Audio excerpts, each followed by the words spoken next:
right, so now that you had a chance to review a little bit about writing formulas, I'd like to do a little bit more practice in the setting in a lab, just because that gives it a little bit more context, makes it a little bit more interesting, I hope, but still gives you that chance to practice. However, before we start our activity, there's a little bit of chemistry that we need to talk about. So when ionic solutions are mixed together, there's three things that can happen, because that's what your lab is going to be about, is mixing together ionic solutions. So one thing that could happen is that the ions all just float around. They stay soluble. Soluble, if you remember, means that all the particles stay dissolved. And the dissolved means that basically it's so well mixed together you can't see it. Another option is that when the ions float around, they're attracted to a new partner, but they still stay soluble. All right, well, those are not really very interesting chemical things, because neither of those are chemical reactions. You didn't make anything new. So the third option is that the ions float around, they're attracted to new partners, and then because they form a new partner, they also form a new identity, and that thing is called a precipitate. That was like that demo I did on the first day of class where I had that purple stuff. That was a precipitate, because the new thing that was formed was a new identity, a chemical reaction. So let's talk a little bit more about what that ion partner means. So the idea here is that you're going to be starting with two solutions every time. And one of the things you're going to do is you're going to practice writing their formulas. So this gives us a chance to review our previous notes. Sodium is a metal, so when we look at where it's located, it's going to go backwards 1, which is an oxidation number of +1.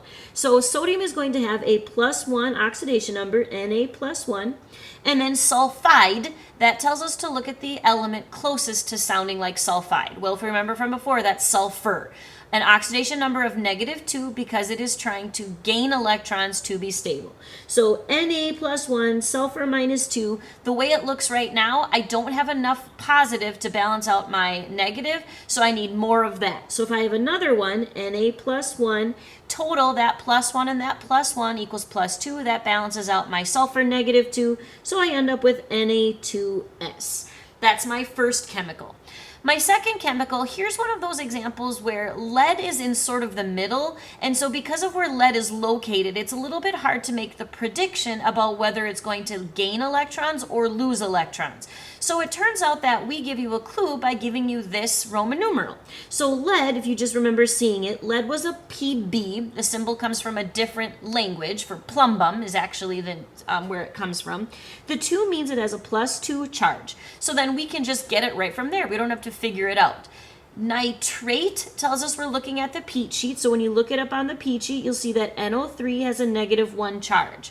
Well, that -1 doesn't balance that +2, so we need another one of these to balance it. So if I have another NO3 -1, now I've got two -1s, which equals -2, balances out my +2.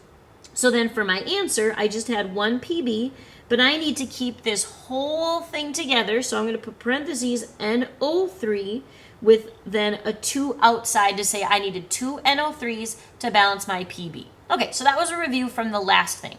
Now let's get to this idea.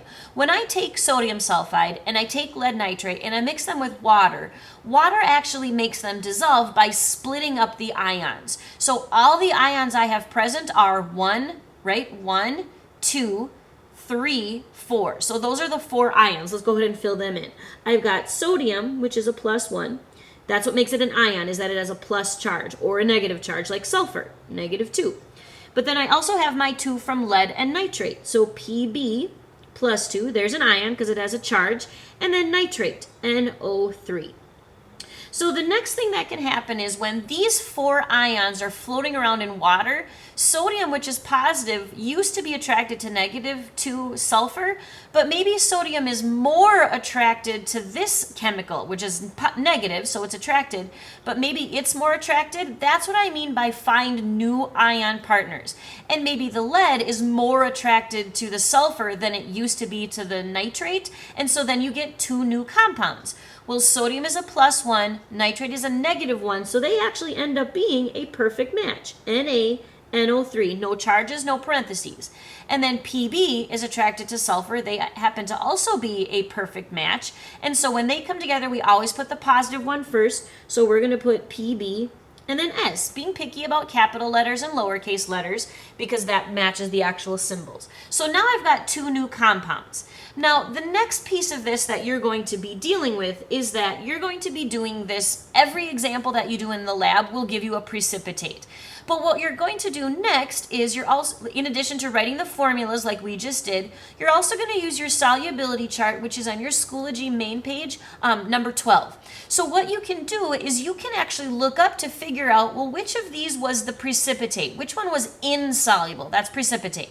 And then which one was just still soluble? That's going to stand for S. So we just made sodium nitrate. So when I look on here, if I look on sodium, sodium is right here. Well, look at all of my sodiums are soluble. And take a look at this. All the nitrates are soluble. So I know for sure that sodium nitrate would not form a precipitate. But what about lead sulfide? Well, lead is on here. Let's find it. Here's lead. And if I look over here, I stop when I get to sulfide, which is this one. So lead sulfide, if I look up from here, so sulfide is here, so I go down to lead, it says I in the box. I stands for insoluble. That means that if I did this reaction, PBS would form a precipitate, and then I would mark that down. So if you take a look down into your actual lab activity, so that's kind of what the steps are going to be. Oop, let me get rid of these. So that's what the steps are going to actually be when you do the lab. So you're going to figure out the symbol in charge of copper. Remember, this is its oxidation number. Nitrate comes from the peat sheet, potassium and chromate. Let me kind of walk you through this first one. So I want you to do it like this. So the symbol for copper is Cu. Its charge is +2 because I gave it to you. Nitrate comes from the peat sheet. That's NO3. It has a -1 charge.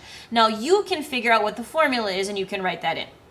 Potassium chromate, potassium is right here. It's going to have a +1 charge because if it goes backwards 1, loses 1, it will have be in the noble gas column. Chromate comes from your peat sheet, so you're going to look that up, and it turns out that it's CrO4 with a -2. So that's how you'll start this lab. You'll actually write the formulas for these two compounds. Then you're going to take a couple drops of the first chemical and put it into a well plate. You're going to put a couple drops of the second chemical into the same well plate. You're going to see a precipitate. You're going to be seeing something that looks cloudy or darker or chunky or something like that. And then what happens is it says that copper replaces K. So K is now going to be in the place of copper. So now copper is going to be attracted to chromate and potassium is going to be attracted to nitrate. So you can write the compounds, the new formulas. Then you're also going to describe the precipitate when you mix the chemicals together, so don't forget to do that part. And then to do this part, F and G, what stays soluble and what forms a precipitate because it was insoluble, that's when you're going to use this thing. So remember, I is insoluble, that is your precipitate. S means that it was soluble. And you're looking that up for the new compounds, kind of like we did up here where we looked up the compounds that we made, these two new ones, not our original ones. We looked up sodium nitrate. Everything was soluble for sodium, remember, right? So we knew that was the soluble one. PBS was the one that was insoluble, so then that was our precipitate. So now you've got the steps you need to kind of go through and work on this lab activity. And again, the purpose is to not only just write formulas, but also to see some precipitates and to practice that solubility chart. When you are done with all of these, notice that the end thing you're going to do is you're going to clean your well plate, use a little bit of soap and a test tube brush, and then get signed out of lab by Miss Killinan. And then you can start working on the practice worksheet assignment number 13. Thanks for listening.